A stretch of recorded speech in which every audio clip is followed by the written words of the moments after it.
a gateway to heaven, where angels go up and down, ministering, and the Holy Spirit is here. Lord, thank you for being with us. Thank you for always staying true to your promise. And every time we worship you, every time we honor you, you come down and inhabit the praises of your people.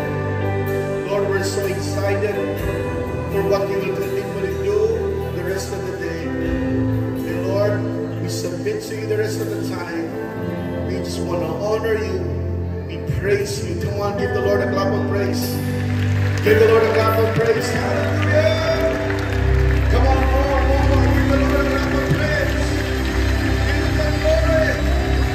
Glory.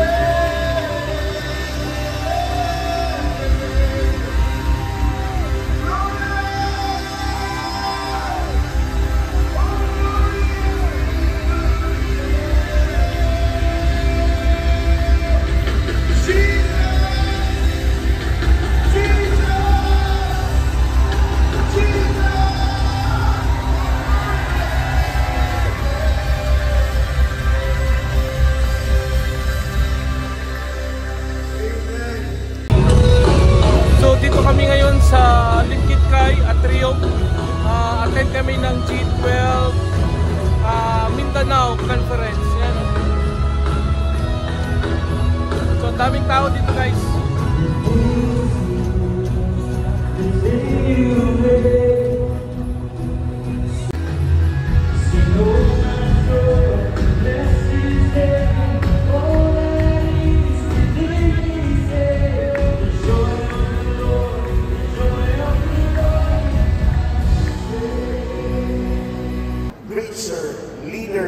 In the vision that the Lord is using, not only in the Philippines, but all over the world. His life is a big impact to us here in the Philippines and also all over the world. So without any further ado, we welcome the Chief National Coordinator of the Philippines, Bishop Oriel M. Mariano. Come on, let's give him a round of applause.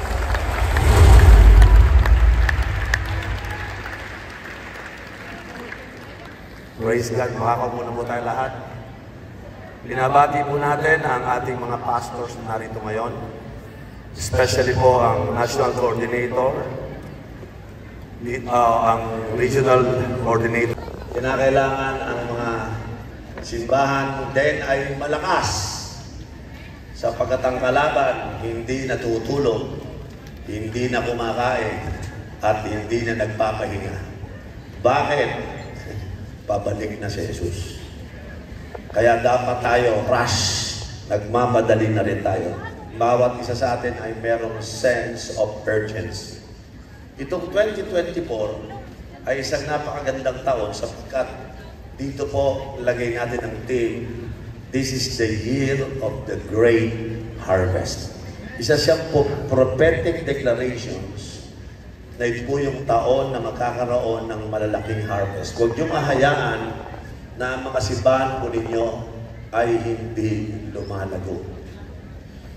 Dapat i-challenge natin lahat ng mga churches na tayo lahat ay lumago. Okay? Now, before I continue, let me share some few thoughts muna. No?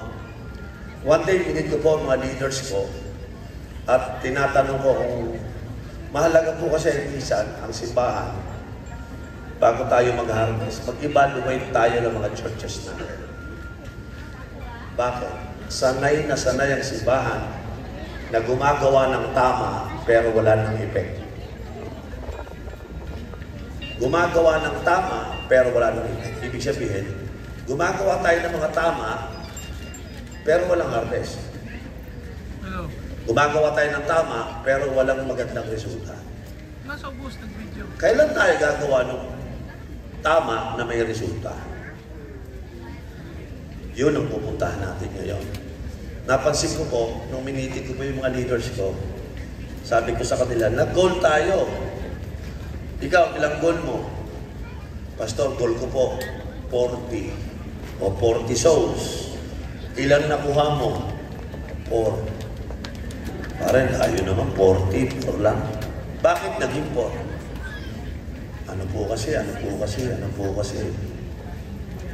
Tapos po, pagkatapos ng isang buwan, tinanong ulit siya, o kumusta yung call? Or, yung pala, mayroon tayong isang napakahalagang tanong na gusto kong i-share sa inyo. Isang tanong lang, marami nang maayos. Di ba? Alam niyo kung ano yung tanong na yun? Sabi mo sa katabi mo, ano kaya yung tanong na yun? Okay, ready na ba kayo? Yung itong tanong na to na, pagdating nyo sa mga churches nyo, o sa yung mga leaders nyo, itanong nyo to, tingnan nyo, mabibigla ang lahat. Ang tanong ganito, is it working? Ganda ng plano mo, is it working? Ang ganda mong magpaliwanag is it working? Ang ganda ng strategy mo, is it working? Kasi ang tanong, hindi pa gandahan ng strategy, ang tanong, gumagana ba yung strategy? Si Amen. Si Amen. Naku kami, ito ginawa namin, talagang ganda. Daming dumating. But is it working? Madaming dumating, pero madami din nawala. Diba? So the question is it working? Tanong mo number 1. Ang cell group, di ba nag-work? O maulang yahon? Is it working? Diba? Halimbawa, ang cell leader na hindi kaya i-articulate ang purpose ng cell, masisira ang cell. Sa araw na ito, uuwi kayo, dapat articulated ninyo kung ano dapat gawin sa cells. Ano ang purpose ng cell? Articulated, hindi hula-hula. Pag tinanong ko yung isa kong nag-training po kasi kami, tapos in-articulate ko sa kanila, sabi ko to sa isang bagong cell leader, halika, articulate mo sa akin, ano ang purpose? Ba't ka nagse-cell group? Ano ang purpose mo? Ba't ka nagse-cell group? Inulit ko. Ano ang purpose mo? Bakit ka nagse-cell group? Sumagot sa akin, bata yun, estudyante. Pastor, kaya po ako nagse-cell group. Katulad ng itinuro mo po sa akin, I must multiply myself. I must evangelize. I must build community and I must develop leaders. Napabunot ako ng 500. Etong sa'yo na itong 500 ko, umuwi ka na. Bakit? Natuwa ako. Bata, kaya niyang i-articulate kung bakit kami nagsa-cell group. Natutunan ko yung mga cell group leader na hindi marunong mag-articulate, nagkakainan na lang yan, hindi na cell group yan. Sino sa inyo articulated na ninyo? Bakit tayo nagse-cell group? Sabay-sabay tayo. Bakit tayo nagse-cell group? Number 1, the cell must. Number 2, the cell must evangelize. Number 3, the cell must build community. And number 4, the cell must develop leaders. Tahimik lahat eh. Bakit? Ano ba cell group sa inyo? Itong apat na ito, articulated dapat to ng mga churches. Pag hindi nyo na-articulate yan, hindi kayo makasama sa harvest. The first thing is to articulate the vision of the cells. Kasi po ang cell group ang gagamitin ng Panginoon. Kung ang leader dyan, hindi niya goal mag-multiply, ba't siya magpapalago? Kung ang leader dyan, hindi niya goal, purpose, mag-evangelize, mag-stagnant yan. Yan ang unang kong gustong ibato sa inyo ngayon. We must articulate our vision.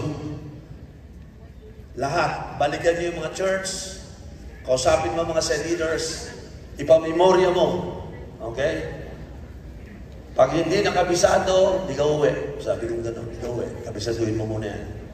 So nagturo ako one day, pagkatapos ko magturo ng mga cell group leaders, uwian na, pumunta ako sa pintuan, sabi ko, ano ang purpose ng cell? Sinabi niya, articulated dapat ko, sige labas, ikaw. Balik sa loob, mag-review ka, hindi ka makakawin, hindi kita pauwi, hindi mo alam yan. On that day, lahat ng cell leader ko, alam na nila ngayon ang purpose ng cell. Amen? Kaya lang mamaya, mukhang mahirap kasi ang dami nyo. Tatayo ako doon, lahat iisa-isahin ko kayo. Pero sa ngayon, hindi na natin gagawin yun. Yung katabi mo ngayon, tanungin mo, ano ang purpose ng cell? Pakinggan mo kung tama. Sige, 1, 2, 3, go!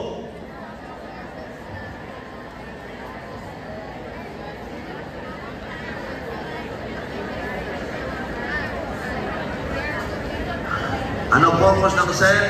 Pagkainan, enjoy, pagtawanan. Hindi yung gano'n naman. Ulitin natin, sabay-sabay tayo. The cell, number 1, the cell must. Louder, the cell must. Nako, sigurado, lalago ang mga churches kasi the cell must. Number 2, the cell must. The cell must. Number 3, the cell must. And number 4, the cell must. Ayan, ang linaw. Di ba? So kung may cell group ka ngayon, tanongin mo yung una, the cell must multiply. Is it working? Okay. Is it evangelizing? Is it working? Nag-evangelize kami. Is it working? Pero kami naman po ay nagpe-fellowship. Is it working? Lagi lagyan nyo ng, is it working? So the question is, what if it is not working? May principle kami pinapractice ngayon. Banggitin natin ito. Fail. Say that word. Fail. Learn. Adjust. Do it again. Ulitin natin, ha? Fail. Learn. Adjust. Do it again. Sabi ko sa mga cell group leader ko, yan ang goal. Pag nag-fail, ano gagawin? Fail, learn, adjust, do it again.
Go into the world and preach the gospel to all creation.